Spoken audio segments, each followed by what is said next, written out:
प्यारे बच्चों, कक्षा 10वीं गणित विषय के अध्याय 4 द्विघात समीकरण के अंतर्गत प्रश्नावली 4.3 का उदाहरण क्रमांक 11 इसके अनुसार दो ऐसे क्रमागत विषम धनात्मक पूर्णांक ज्ञात कीजिए जिनके वर्गों का योग 290 हो।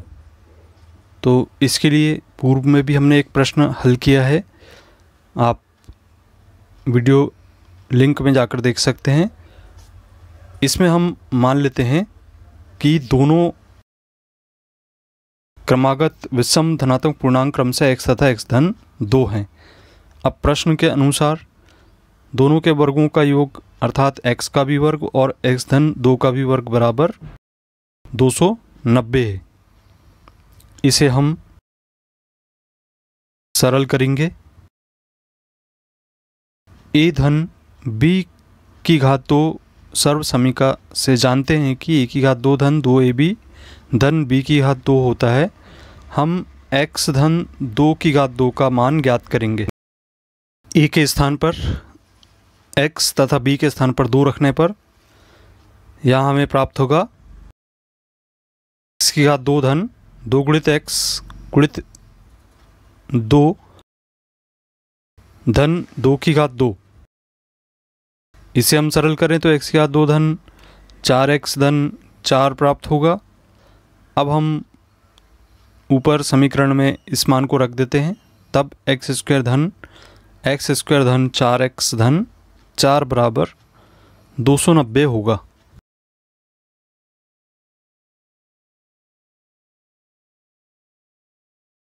अब पक्षांतर करने पर और सरल करने पर x स्क्वायर में x स्क्वायर जोड़ेंगे 2x स्क्वायर होगा धन 4x धन 4 ऋण 290 बराबर 0। अब हम घटाएंगे तब 2x स्क्वायर धन 4x ऋण 286 बराबर 0 प्राप्त होगा।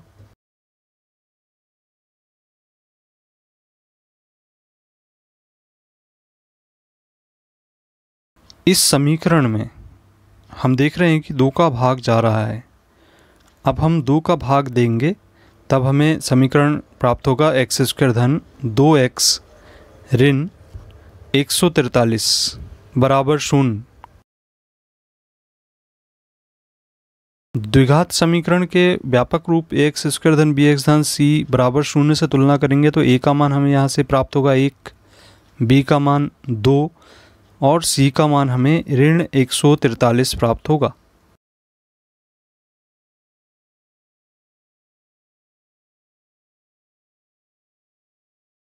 इन मानों को हम सूत्र x बराबर ऋण b धन ऋण b का वर्ग ऋण 4ac बटे 2a,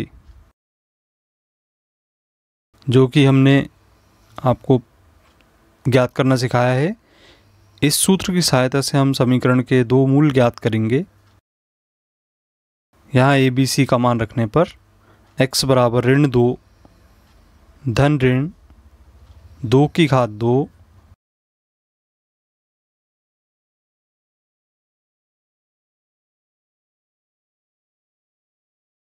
ऋण 4 गुणित 1 गुणित ऋण 143 बटे 2 गुणित 1 होगा। इसे सरल कर लें तब ऋण 2 धन ऋण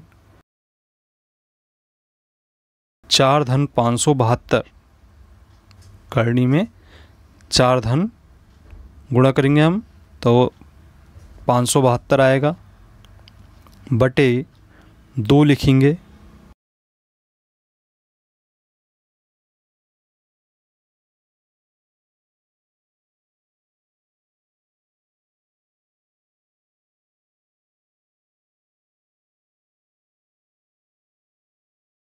योग करने पर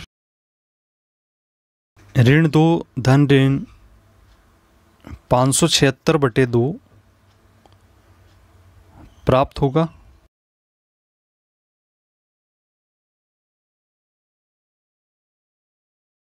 वर्गमूल लेने पर ऋण 2 धन ऋण 24 बटे 2 प्राप्त होगा। 576 का वर्गमूल 24 होता है।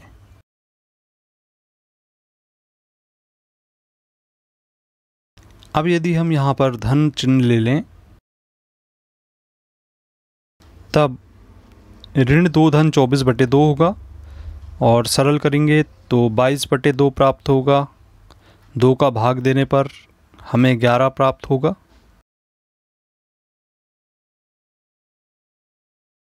इसी प्रकार से ऋण चिन्ह लेने पर x बराबर ऋण 22/2 प्राप्त होगा।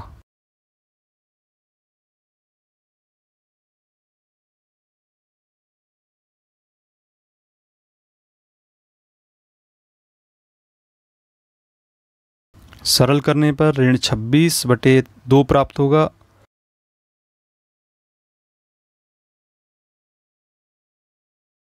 यहाँ x का मान हमें ऋण 13 प्राप्त होगा। चूंकि ऋणात्मक मान हम यहाँ छोड़ देंगे, अतः धनात्मक मान लेने पर वे क्रमागत विषम धनात्मक पूर्णांक क्रमशः x बराबर 11 तथा x धन 2 अर्थात 11 धन 2 बराबर 13 होंगे।